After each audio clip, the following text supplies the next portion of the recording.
ہر قسم کی حمد و ثنا، کبریائی، بڑھائی، تعریفات، تسبیحات اللہ رب العالمین کے لیے ہیں، جو ذات وحدہ لا شریک ہے، علیم بذات الصدور ہے، علی کل شیء قدیر ہے، فعال لما یرید ہے، جس ذات کا جتنا بھی شکر ادا کیا جائے کم ہے۔ درود و سلام ہوں اس ہستی اقدس و مقدس پر کہ جن کو اللہ رب العالمین نے ساری کائنات کی رشد و ہدایت کے لیے جن کو ہدایت کا سرچشمہ بنا کر بھیجا، جو کہ سید الاولین والآخرین، امام المتقین، امامنا فی الدنیا و امامنا فی الآخرہ ہے، جن کا نام نامی اسم گرامی جناب محمد صلی اللہ علیہ وآلہ وسلم ہے۔ صاحبوں اور ساتھیوں، اللہ عز و جل سے دعا ہے کہ اللہ تبارک و تعالی مجھے صدر عطا فرمائے تاکہ آپ بھائیوں کو کھل کر جو ہے قرآن و سنت کی روشنی کے اندر چند ایک معروضات بیان کر سکوں۔ 2 آیات کریمہ اور رسول اللہ صلی اللہ علیہ وسلم کا فرمان ذیشان ایک تلاوت کیا ہے۔ اللہ عز و جل فرماتے ہیں مثل الذین کفروا بربہم اعمالہم کرماد اشتدت بہ الريح فی یوم عاصف لا یقدرون مما کسبوا علی شیء ذلک هو الضلال البعید۔ ان لوگوں کی مثال جن کے اعمال جو ہیں وہ راکھ ہیں، ہوا چلتی ہے اس راکھ کو اڑا کر لے جاتی ہے، پھر کیا ہوتا ہے لا یقدرون مما کسبوا علی شیء، اس چیز پر وہ طاقت ہی نہیں رکھتے جو انہوں نے کمایا تھا، ان پر جو ہے ان کو ہمت ہی نہیں ہوتی ہے وہ کیے ہوئے عمل جو ہے ان کے لیے کام آ جائیں۔ ذالک هو الضلال البعید، یہ دور کی گمراہی ہے۔ قربانی کا موقع ہے، آنے والی ہے قربانی، چند ایک قربانی کی قبولیت کے لحاظ سے شرائط جو ہے آپ بھائیوں کے سامنے گوش گزار کرنے کا ارادہ ہے۔ آدمی کے پاس کوئی نوکر ہے، وہ آپ کی شرائط پر پورا نہیں اترتا، آپ اس کو تنخواہ نہیں دیں گے، آپ کہیں گے چلے جا، ہماری مانتا نہیں ہے، ہم تجھے کس طرح مزدوری دیں۔ اللہ تبارک و تعالی نے انسان کو پیدا کیا، اس پر شرائط رکھی ہے کہ میرے حقوق کا خیال رکھنا ہے، میرے ساتھ کسی کو شریک نہیں کرنا، ریاکاری نہیں کرنی، میری اور میرے رسول کی تابع داری کے اندر جو ہے زندگی کو بسر کرنا ہے۔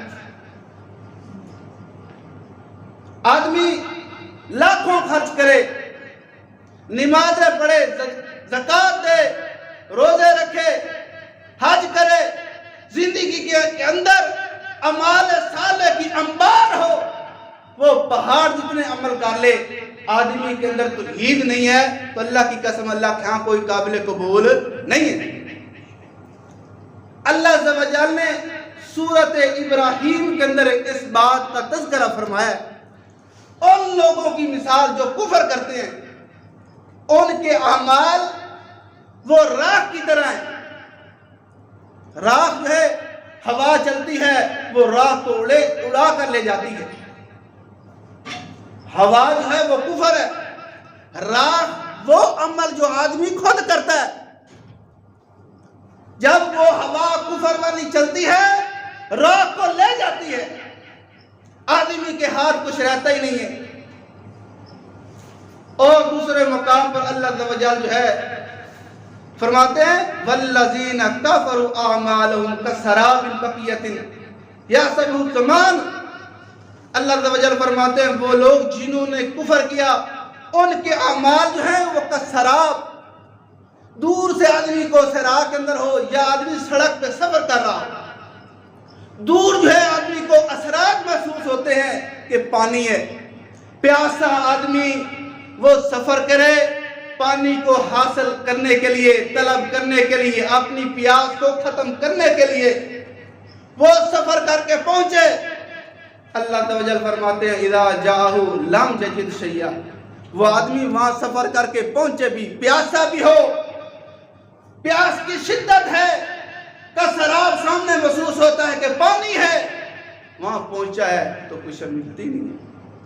کہتا ہے یہ تو ایسے نشان نظر آ رہا تھا۔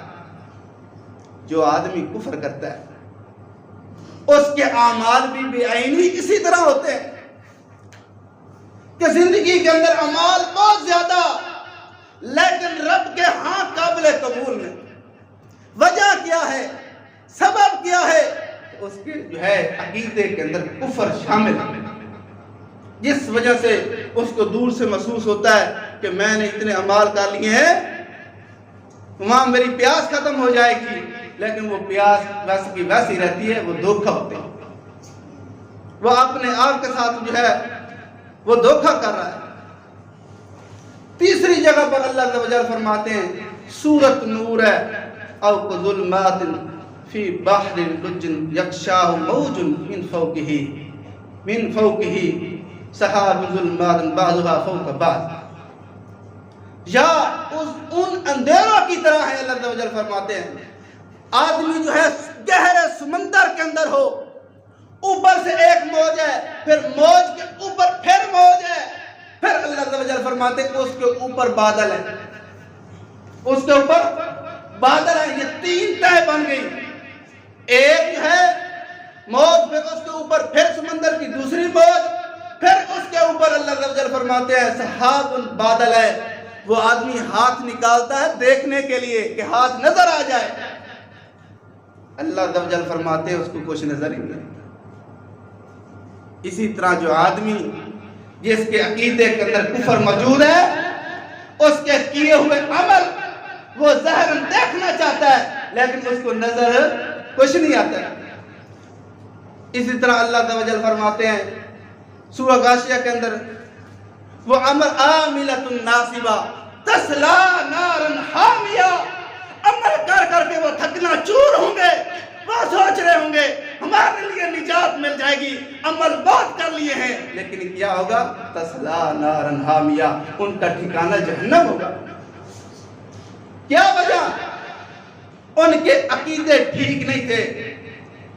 اب ہم چاہتے ہیں کہ ہماری قربانیاں قبول ہوں، ہماری نمازیں قبول ہوں، صدقات و خیرات قبول ہوں، ہماری زکوٰۃ اور ہمارا حج، ہمارے روزے قبول ہوں۔ سب سے پہلی بنیاد وہ عقیدہ ہے، کفر سے بچنا ہے، شرک سے بچنا ہے، توحید کو اپنانا ہے۔ جو بھی عمل کرنا ہے وہ رب کی رضا کے لیے کرنا ہے، ریاکاری کے لیے، دکھلاوے کے لیے نہیں کرنا۔ سورۃ آل عمران ہے، اللہ تبارک و تعالی فرماتے ہیں اولئک الذین حبطت اعمالهم فی الدنیا والآخرۃ وما لهم من الناصرین، وہ لوگ جن کے اعمال حبطت ضائع کر دیے گئے، حبط ہو گئے دنیا کے اندر اور آخرت کے اندر، وما لهم من الناصرین، ان کے لیے کوئی مددگار نہیں، وہ نجات کا ذریعہ نہیں ہے۔ دنیا کے اندر رہتے ہوئے عقیدے کے اندر کفر کو شامل کیا، وہ اعمال تباہ و برباد ہو گئے، ان کے لیے کوئی جو ہے مددگار نہیں ہو گیا اور نہ نجات کا ذریعہ ہو گیا۔ اگر چاہتے ہو رب کی ملاقات ہو جائے، رب کی رضا حاصل ہو جائے، اعمال جو ہے وہ اللہ کے ہاں قابل قبول ہو جائیں، اللہ فرماتے ہیں اولئک الذین کفروا بآیات ربہم ولقائہ۔ ایک تو اللہ تعالی یہ فرمایا کہ وہ لوگ جنہوں نے کفر کیا ان کے اعمال جو ہے، کفر یہ بھی کیا رب کی ملاقات سے انکار، ان کے تباہ و برباد ہو گئے۔ من کان یرجو لقاء ربہ فلیعمل عملا صالحا، اللہ تعالی فرماتا ہے جو چاہتا ہے رب سے ملاقات ہو جائے اسے چاہیے کہ عمل صالح کر کے آئے، عقیدہ ٹھیک ہو، کفر و شرک اس کے عقیدے کے اندر شامل نہ ہو، وگرنہ عقیدہ خراب ہوگا۔ اللہ تعالیٰ فرماتے ہیں حبطت اعمالہم، ان کے اعمالوں کو ہم جو ہے وہ ضائع کر دیں گے۔ ردی کی ٹوکری کے اندر کہیں اللہ تعالیٰ نے راہ کہا، اور کہیں اللہ عز و جل فرماتے ہیں فَلَا نُقِيمُ لَهُمْ يَوْمَ الْقِيَامَةِ وَزْنًا، ان کا جو ہے ان کے لیے کوئی ترازو نہیں لگائیں گے، کوئی وزن نہیں ہوگا جب آدمی کا عقیدہ ٹھیک نہیں ہوگا۔ وَبَاطِلُ مَا كَانُوا يَعْمَلُونَ، سورۃ ہود ہے، اللہ عز و جل فرماتے ہیں ان کے عمل کیے ہوئے وہ باطل ہے جو وہ کرتے رہے۔ اور اسی طرح اللہ عز و جل فرماتے ہیں سورۃ الانعام ہے وَلَوْ أَشْرَكُوا لَحَبِطَ عَنْهُمْ مَا كَانُوا يَعْمَلُونَ، اگر یہ لوگ شرک کرتے ان کے اعمال ہے وہ تباہ و برباد ہو جائیں گے۔ اب ہم اپنے گربانوں پہ ہو جائیں گے، ہمارے عقیدے ٹھیک ہے، عقیدہ توحید مین چیز ہے، یہ صحیح نہیں تو عمل قابل قبول نہیں ہے۔ اور اسی طرح اللہ عز و جل جو ہے یہ صرف عام مسلمانوں کے لیے، انسانوں کے لیے بات نہیں کہی، بلکہ اللہ تعالی نے اپنے محبوب جناب محمد صلی اللہ علیہ وسلم کو بھی یہ بات کہی لَإِنْ أَشْرَكْتَ لَيَحْبَطَنَّ عَمَلُكَ وَلَتَكُونَنَّ مِنَ الْخَاسِرِينَ۔ اے نبی تو بھی میرے ساتھ شرک کرتا، اے محبوب تو بھی اگر میرے ساتھ شرک کر دیتا تو تیرے عمل بھی تباہ و برباد ہو جاتا۔ صرف یہاں تک بات نہ رہی، بلکہ ایک جگہ اللہ عز و جل 18 انبیاء کا تذکرہ کرتے ہوئے 18 انبیاء کا، اور ان کو کیا کہتے ہیں مخاطب کر کے اگر یہ نبی بھی میرے ساتھ شرک کرتے تو ان کے عمل میں تباہ و برباد کر دیتا۔ جہاں نبیوں کو اجازت نہیں ہے، جہاں سب سے محبوب الانبیاء جناب محمد صلی اللہ علیہ وسلم کو اجازت نہیں ہے شرک کرنے کی، شرک کرنے کی وجہ سے ہمارا ساری زندگی کے تباہ و برباد، وہاں اللہ عز و جل کیا فرما رہے ہیں نبی اگر تو بھی میرے ساتھ شرک کرتا تیرے عمل جو ہے ہم جو ہے تباہ و برباد کر دیتے۔ یہ تھی بات مین عقیدہ، آدمی کا عقیدہ ٹھیک ہوگا درست ہوگا تو عمل اللہ کے ہاں قابل قبول ہوگا۔ دوسری بات، مال جو ہے وہ حلال کا، مال حلال کا ہوگا۔ پہلی یہ بات دیکھ لیں، ابو جہل اس کے جو ہے ساتھی وہ حاجیوں کو ستو پلاتے، وہ مسجد حرام کی صفائی کرتے، بڑا خیال کرتے تھے، ان کے کیے ہوئے عمل اللہ کے ہاں قابل قبول نہ ٹھہرے۔ وجہ کیا بنی تھی کہ عقیدہ ٹھیک نہیں تھا۔ آج ہم اپنے آپ کو دیکھتے ہیں۔ دوسری بات یہ ہے کہ آدمی جو اللہ کے راستے کے اندر خرچ کرنا چاہتا ہے وہ رزق حلال ہو، حرام نہ ہو۔ ان اللہ طیب ولا یقبل الا طیبا، رسول اللہ صلی اللہ علیہ وسلم فرماتے ہیں، صحیح مسلم کی حدیث ہے، بے شک اللہ تعالیٰ پاک ہے اور پاکیزہ چیز کو جو ہے وہ قبول فرماتا ہے۔ اب اگر ہمارا مال وہ صاف نہیں ہوگا، پاک نہیں ہوگا تو اللہ تبارک و تعالیٰ کبھی قبول نہیں فرمائیں گے۔ رسول اللہ صلی اللہ علیہ وسلم فرماتے ہیں مطعمہ حرام وملبسہ حرام ومشربہ حرام وملبسہ حرام وغذی بالحرام فانا یستجاب لذالک، جس کا کھانا حرام کا تھا، جس کا پینا حرام کا تھا، جس کا پہننا حرام کا تھا، جس کی پرورش ہے وہ حرام کے اندر ہوئی تھی، فانا یستجاب لذالک، کیسے ہو اس کی دعا کو میں قبول کی۔ وہ کی ہوئی زندگی کے اندر صدقات و خیرات، وہ پڑھی ہوئی نمازیں، دی ہوئی زکات، وہ حج، اللہ کی قسم وہ ساری زندگی کی تباہ و برباد ہے، وہ راکھ ہے، اللہ کے ہاں قابل قبول نہیں ہے۔ اگر وہ حلال ذریعے سے وہ کمانے والا کھلانے والا نہیں ہے، عقیدہ ٹھیک نہیں ہے۔ اور رسول اللہ صلی اللہ علیہ وسلم فرماتے ہیں لا تقبل صلاۃ بغیر طہور ولا صدقۃ من غلول، نماز جو ہے وہ بغیر طہارت کے اللہ کو قبول نہیں۔ اگر آدمی کا وضو نہیں ہے، نماز پڑھ لیتا تب بھی قبول نہیں ہے۔ آدمی حالت جنابت کے اندر ہے، نماز پڑھتا ہے تب بھی قبول نہیں ہے۔ کپڑے پلیت ہے تب نماز پڑھتا ہے تب بھی قبول نہیں ہے۔ جسم صاف نہیں ہے، پاکیزہ نہیں ہے، تب بھی اللہ عز و جل ہے کہ ہاں نماز وہ قبول نہیں ہے۔ نماز کے لیے طہارت ضروری ہے۔ جس آدمی کی طہارت نہیں ہوگی اللہ کے ہاں نماز قبول نہیں ہوگی۔ اور رسول اللہ صلی اللہ علیہ وسلم فرماتے ہیں وَلَا صَدَقَةٌ مِّن غُلُولٍ، جو آدمی حرام سے وہ صدقہ کرے گا کیا وہ قبول ہوگا؟ جو آدمی سود کا کاروبار کرتا ہے، بتاؤ وہ اپنی نسل کو بھی سود کھلا رہا ہے، لوگوں کے کھلانے کے لیے بھی کھلا ہوا ہے، کھاد بھی کھاتا ہے، کیا وہ اللہ کے ہاں قبول ہوگا؟ کبھی نہیں۔ اس لیے میرے برادر پھر اللہ عز و جل فرماتے ہیں فَكُلُوا مِنْهَا وَأَطْعِمُوا الْبَائِسَ الْفَقِيرَ، پس تم جو ہے خود بھی کھاؤ اس سے اور دوسروں کو بھی کھلاؤ۔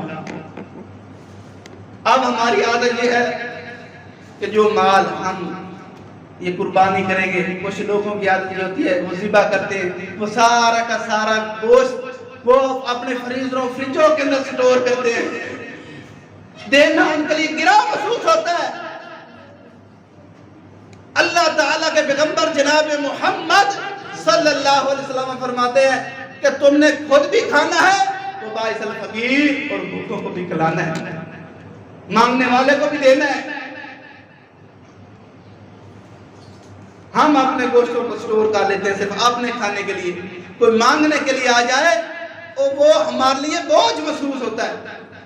ایسا میرے برادر نہیں ہونا چاہیے۔ یا ایھا الناس کلوا مما فی الارض حلالا طیبا، اللہ تبارک و تعالیٰ فرماتے ہیں اے لوگو تم جو ہے زمین میں سے جو تمہارے لیے حلال ہے وہ کھاؤ، حرام نہ کھاؤ۔ اور حلال کے متعلق اللہ عز و جل نے صرف لوگوں کے لیے خاص نہیں کہا، اپنے انبیاء کو بھی مخاطب کر کے فرمایا ہے یا ایھا الرسل کلوا من الطیبات واعملوا صالحا انی بما تعملون علیم۔ اے رسولو تم نے پاکیزہ کھانا ہے، پاکیزہ، اور عمل صالح کرنے ہیں، بے شک میں جانتا ہوں جو تم کرتے ہو۔ یہاں پر اللہ عز و جل نے نبیوں کو بھی نہیں چھوڑا، نبیوں کو بھی کہا کہ تم نے حلال کھانا ہے، حرام نہیں کھانا۔ ایک بات یہ بھی قرآن کی اسی آیت سے ثابت ہوتی ہے جس کا کھانا حلال کا نہ ہونا اس کے عمل بھی صالح نہیں ہوتے۔ اللہ نے فرما دیا یا ایھا الرسل کلوا من الطیبات، اے رسولو تم نے پاکیزہ کھانا ہے، واعملوا صالحا، عمل صالح کرنے ہیں۔ جب آدمی کی جسم کے اندر حلال کا لقمہ نہیں ہوگا اس سے حلال کی حرکتیں کہاں ہوں گی؟ اور تیسری بات، جو عمل کرنا ہے وہ خالصتاً رب کی رضا کے لیے ہو۔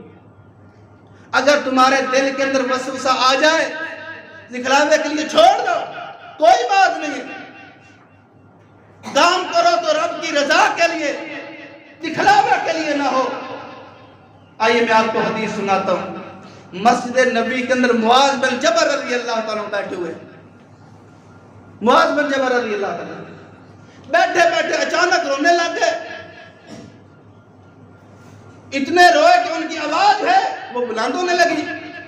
سیدنا عمر بن خطاب رضی اللہ تعالیٰ پوچھنے لگے ما یبکیک یا معاذ، اے معاذ کیا وجہ بنی ہے کہ آج تو مسجد کے اندر بیٹھا اچانک رونے لگ گیا؟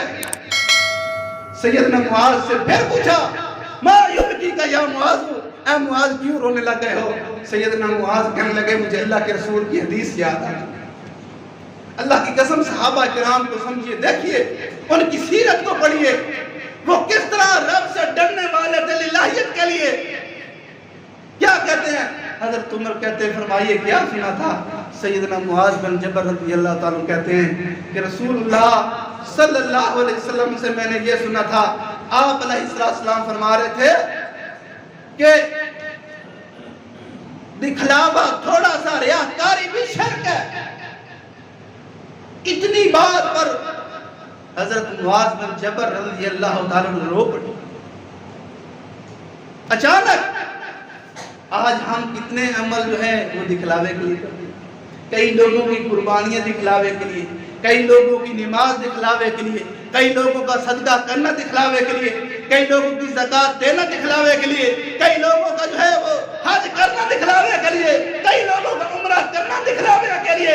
اللہ کی قسم اس طرح کے کیے ہوئے عمل بھی اللہ کے ہاں کوئی حیثیت نہیں رکھتے ہیں، وہ بھی رماد، وہ بھی آپ کی راکھ ہے، اللہ کے ہاں کوئی قابل قبول نہیں ہوتے۔ جو عمل کرنا ہے خالصتاً رب کی رضا کے لیے ہو، یہ نہ ہو کہ لوگوں کے دکھلاوے کے لیے ہو، فلاں بھی میرے ساتھ خوش ہو جائے، فلاں بھی خوش ہو جائے۔ اللہ کی قسم خوشنودی حاصل کرنی ہے تو رب العالمین کی کرنی ہے، لوگوں کی نہیں کرنی ہے۔ فَصَلِّ لِرَبِّكَ وَانْحَرْ، نماز پڑھو تو وہ اللہ کے لیے، قربانی کرو تو رب کے لیے۔ قُلْ إِنَّ صَلَاتِي وَنُسُكِي وَمَحْيَايَ وَمَمَاتِي لِلَّهِ رَبِّ الْعَالَمِينَ۔ اللہ عز و جل فرماتے ہیں، کہہ دیجئے میرے پیغمبر جناب محمد صلی اللہ علیہ وسلم، میری نماز، میرا جینا، میرا مرنا، سب کچھ رب العالمین کے لیے۔ وہ شہید جو آدمی جہاد کے لیے نکل پڑے نا، یہ تو بہت بڑا عمل ہے، وہ دکھلاوے کے لیے اللہ کی قسم شہید ہوا، جان قربان کی، اللہ کی قسم کو اس کے لیے بھی کوئی اجر اللہ تعالی نے رکھا نہیں ہے، بڑی قربانی ہے۔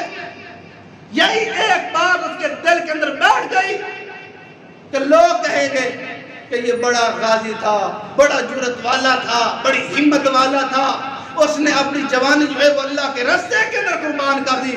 اللہ کی قسم وہ کیا ہوا جہاد بھی اللہ کے ہاں قابل قبول نہیں ہے۔ لاکھوں کی قربانی کر لو، اللہ کی قسم اگر ریاکاری آ گئی تو اللہ کے ہاں اس کی بھی کوئی حیثیت نہیں ہے۔ لَن يَنَالَ اللَّهَ لُحُومُهَا وَلَا دِمَاؤُهَا وَلَٰكِن يَنَالُ التَّقْوَىٰ مِنكُمْ۔ اللہ عز و جل کو تمہارے خون، تمہارے گوشت نہیں پہنچتے ہیں، کیا پہنچتا ہے؟ تقویٰ۔ اللہ شکلوں کو نہیں دیکھتا ہے، صورتوں کو نہیں دیکھتا، حسب و نسب کو نہیں دیکھتا، کالے گورے کو نہیں دیکھتا، اللہ دیکھتا ہے تمہارا تقویٰ، تمہاری للہیت اللہ کے لیے خلوص نیت سے ہو۔ اللہ کی قسم دکھلاوے کے لیے نہ ہو، دکھلاوے کے لیے ہوگا وہ اللہ کے ہاں جو ہے قابل قبول نہ ہوگا۔ اللہ تعالیٰ فرماتے ہیں سورۃ زمر کے اندر، فَاعْبُدِ اللَّهَ مُخْلِصًا لَهُ الدِّينَ، کہ اللہ کی عبادت ہر خالص رات کے لیے۔ یہ نو ہم نماز پڑھ رہے ہیں، ہمارے دل کے اندر وسوسہ ہے، ساتھ والا کہے گا اس کا قیام بڑا لمبا ہے، رکوع بڑا اچھا کرتا ہے، سجدہ بڑا لمبا کرتا ہے، وسوسہ آ جائے چھوڑ دو۔ وہ بہتر ہے کہ آدمی کی زندگی کے کیے ہوئے اعمال تباہ و برباد ہو، رب کی رضا نہ رہے۔ وَمَا أُمِرُوا إِلَّا لِيَعْبُدُوا اللَّهَ مُخْلِصِينَ لَهُ الدِّينَ۔ اللہ کی طرف سے ہمیں حکم جو ہے اسی چیز کا دیا گیا جو دو نصارہ کو بھی یہی حکم اللہ عز و جل نے دیا تھا کہ تم نے عمل کرنا ہے تو رب کی رضا کے لیے للہیت کی۔ اس لیے اللہ عز و جل فرماتا ہے لَن يَنَالَ اللَّهَ لُحُومُهَا وَلَا دِمَاؤُهَا وَلَٰكِن يَنَالُ التَّقْوَىٰ مِنكُمْ۔ یہ تم ذبح کرتے ہو، قربانیاں کرتے ہو، گوشت جو ہے وہ تم کھا لیتے ہو، خون نیچے بہہ جاتا ہے، اللہ کو کیا پہنچتا ہے؟ تمہارا صرف تقویٰ پہنچتا ہے، اس کے علاوہ جو ہے اور کوئی چیز نہیں پہنچتی۔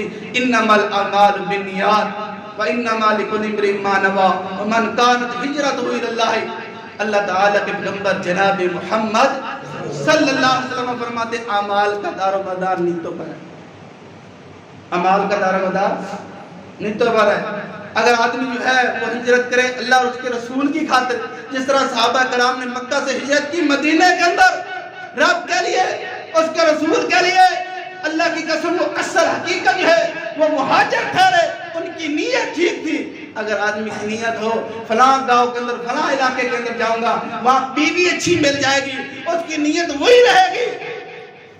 اور جس کی نیت یہ ہو کہ رب کی رضا کے لیے میں نے جو ہے وہ ہجرت کرنی ہے، اس کا اجر و صلہ بھی ملے گا۔ ان اللہ لا ينظر الى اجسامکم ولا الى صورکم ولکن ينظر الى قلوبکم۔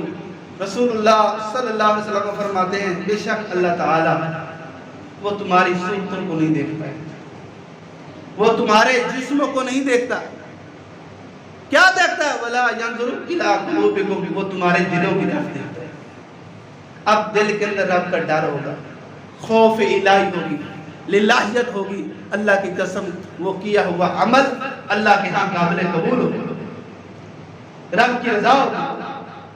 وگرنہ مال جو ہے بہت زیادہ ہو، بہت زیادہ وہ اللہ کے اندر راستے کے اندر خرچ کر دیا جائے، وہ قابل قبول نہیں ہے۔ آدمی شکل کا بہت عجیب و غریب ہے، رنگ اس کا کالا ہے، بس زہر شکل محسوس ہوتی ہے، عقیدے کا ٹھیک ہے، دل اس کا ٹھیک ہے، تقوی ہے، اللہ کی قسم اس کا کیا ہوا عمل اللہ کے ہاں بڑا معیار ہے، مقام ہے۔ ایک صحابی مجھے واقعہ یاد آیا، اللہ کے رسول صلی اللہ علیہ وسلم جو ہے غزوے کے لیے، جہاد کے لیے صحابہ کرام سے فنڈ طلب کیا، صحابہ کرام لے کر آئے۔ ایک صحابی وہ کافر کے ہاں ایک رات جو ہے وہ مزدوری کرتا رہا، اور تھوڑی سی کھجوریں تھی، تھوڑی سی، اللہ کے رسول صلی اللہ علیہ وسلم کو پیش کی، آپ علیہ السلام نے ڈھیر پر سے ان کو ڈال دیا۔ ایک نے اعتراض کیا کہ تھوڑی سی کھجوریں تھی، تو رسول اللہ صلی اللہ علیہ وسلم نے یہ بات سنی تو ساتھ کیا فرمایا، اے لوگو اس کی خلوص نیت تھی، للہیت تھی، اس کا کیا ہوا عمل ان اجروں سے زیادہ ہے۔ بس اوقات آدمی ظاہراً چھوٹا سا عمل کرتا ہے، اللہ کی قسم اللہ کے ہاں وہ اجر زیادہ مل جاتا ہے۔ وجہ کیا ہے کہ وہ خلوص نیت رب کی رضا کی ہے۔ اس لیے میرے برادر جو چاہتا ہے رب کی ملاقات ہو جائے، فمن کان یرجو لقاء ربہ فلیعمل عملا صالحا، بس اسے چاہیے کہ وہ عمل صالح کر لے، عقیدہ خراب نہ ہو، اس کی توحید ہو، للہیت ہو، خلوص نیت ہو، رزق حلال کا ہو، حرام کا نہ ہو۔ قربانی کی چاند جو ہے شرائط رسول اللہ صلی اللہ علیہ وسلم نے بتلائی، 4 اگر عیب جانور کے اندر پڑ جائیں تو وہ قربانی کے لائق نہیں ہے۔ یہ ایک حدیث ہے، رسول اللہ صلی اللہ علیہ وسلم فرماتے ہیں، ایک یہ ہے کہ وہ بیمار ہو، اس کی مرض جو ہے وہ واضح ہو، دوسرا بینگا ہو، اگر وہ بینگا ہے تب بھی جائز نہیں ہے، لنگڑا ہے تب بھی جائز نہیں ہے، اس کا جو ہے سینگ جو ہے وہ کٹا ہوا ہے، ٹوٹا ہوا ہے، تب بھی جائز نہیں ہے۔ اور دوسری بات رسول اللہ علیہ وسلم فرماتے ہیں کہ لا تذبحوا الا مسنہ، 2 دانتا تم نے ذبح کرنا ہے، 2 دانتا، دندہ، اگر دندہ نہیں ہوگا تو وہ بھی قابل قبول نہیں ہوگی۔ دوسری حدیث کے اندر رسول اللہ علیہ وسلم کا فرمان واضح ہے، الا ان یسر علیکم جزۃ من الذات، آدمی پر مشکل پڑ جائے نہ ملے تب جو ہے جزۃ من الذات، یہ بھیڑ اور بکرے پر یہ دونوں جو ہے وہ معنی آتے ہیں، بکرا ہو یا وہ بھیڑ ہو جس کی عمر سال کی ہو، اگر آدمی کو نہ ملے، مشکل پڑ جائے، بھیڑ کو مل ہی نہیں رہا، تب یہ وہ سال کا کرے گا۔ کچھ لوگ کہتے ہیں 6 مہینے کا ہو جائے، اس کا وزن پورا ہو گیا لہذا کر لو، یہ غلط بات ہے۔ لا تذبحوا الا مسنہ۔ اور دوسری بات رسول اللہ صلی اللہ علیہ وسلم فرماتے ہیں کہ قربانی جو ہے یہ عید پڑھنے کے بعد کرنی۔ اللہ کے رسول صلی اللہ علیہ وسلم عید پڑھ کے نکلے، برا بن عازب رضی اللہ تعالیٰ عنہ کہ خالو تھے، وہ پہلے کر چکے تھے، اللہ کے رسول صلی اللہ علیہ وسلم نے فرمایا تلک شاۃ اللامی، یہ تو بکری کا گوشت ہے، قربانی نہیں ہے۔ تب اللہ کے رسول صلی اللہ علیہ وسلم نے فرمایا تھا کہ تم الا ان یسر علیکم، اس نے بتلایا تھا میرے پاس ایک سال کا کھڑا ہے، تو رسول اللہ صلی اللہ علیہ وسلم نے فرمایا تھا تیرے لیے جائز ہے، تو کر لے، کسی اور کے لیے نہیں ہے۔ اس لیے میرے برادر، جس طرح ہم چاہتے ہیں کہ ہمارے پاس کوئی بھی چیز ہو تو خالص ہو، پینے کے لیے خالص ملے، تو رب کے راستے کے اندر یہ نیت وہ چیز بھی خالص ہو۔ اپنی ذاتی جو ہے لحاظ سے وہ مال حرام کا ہو تو کہتے ہیں یہ اللہ کے راستے کے اندر دے دیں گے، وہ قابل قبول نہیں رہے گا۔ دعا ہے کہ اللہ تبارک و تعالی ہمیں صحیح عقیدہ جو ہے وہ عطا فرمائے، جس پر رب راضی ہو، اللہ اس کے رسول کے فرامین پر اللہ تبارک و تعالی جو سنا ہے اللہ عمل کرنے کی توفیق عطا فرمائے۔ جتنے مسلمان فوت ہو چکے اللہ تعالیٰ مغفرت فرمائے۔ دوسری بات مجھے یہ حدیث یاد آ گئی، یہ یوم عرفہ کا روزہ رسول اللہ صلی اللہ علیہ وسلم فرماتے جو آدمی یوم عرفہ کا 9 ذی الحج کا روزہ رکھتا ہے اس آدمی کے 1 سال قبل اور 1 سال آئندہ کے گناہ جو ہے وہ معاف کر دی جاتے ہیں۔ بہت بڑی فضیلت ہے، اللہ کے رسول صحابہ کرام رکھا کرتے تھے۔ ہم بھی کوشش کریں، کیا پتہ ہے زندگی کا کس وقت ہماری جو ہے ہمیں موت آ جائے، ہم چلے جائیں، کیے ہوئے ہر عمل پر جو ہے کیا پتہ کون سا عمل اللہ کو جو ہے وہ پسند آ جائے، ہمارے لیے نجات کا ذریعہ بن جائے۔ میرے برادر یہ 9 ذی الحج کا یوم عرفہ کا روزہ لازمی رکھنا ہے، انشاءاللہ عز و جل اللہ عمل کرنے کی توفیق عطا فرمائے۔ وما علینا الا البلاغ المبین وما توفیقی الا باللہ العلی العظیم وآخر دعوانا الحمدللہ۔